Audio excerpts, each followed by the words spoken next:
first of all, you do the fly your senior year for the first time, and you come back to the 200, which, as you described, you've done the 50 the year before. So you hadn't done the 200 at the state meets since your sophomore year, and you come back to it.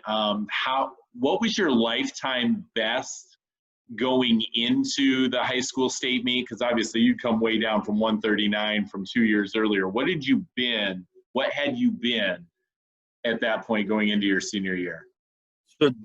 So a week after junior year high school state championships, we went down to Orlando for MHSAA. And so that's where I was like 858 in the 1,000, 419. So I was like a second faster a week later in the 500. But my 200 free was sort of my blow-up swim there. I was 135.3 as like a junior a week after that junior state meet.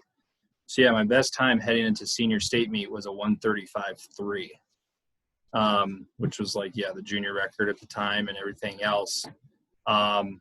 So we sort of pick and chose like what events or how we were going to train my senior year. Kyle let me sort of get more involved, and I was like, I want to swim 200 free and the 100 fly. Like, we sort of took care of the 50 and the 500 the year previously.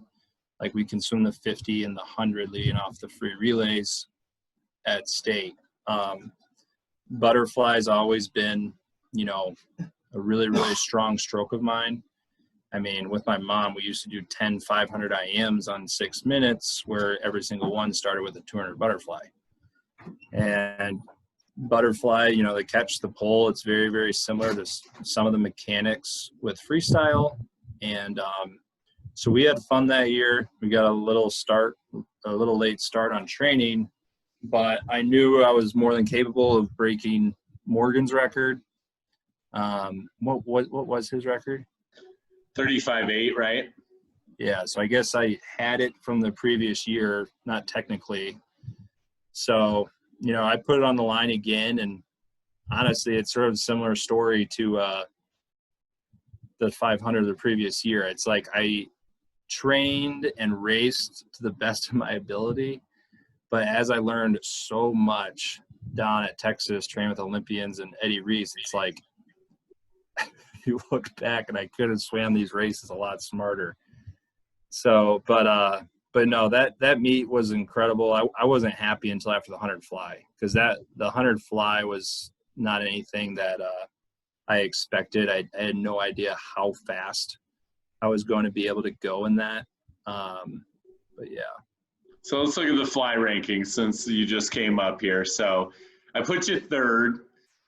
Camden Murphy is my number one guy, and I love this guy Bill Jennison's story from the 60s. He set a record that stood for 8 years, 52.6 and 63, which is pretty great. But I put you third, which this is pretty good for an off event, right? Yeah. Pretty ridiculous. 47. Hold on one second. Yeah. 47.51. So the rank that you see is not my state rank. That's actually the final NISCA rankings for those seasons. But pretty good group of guys here that I had you as part of.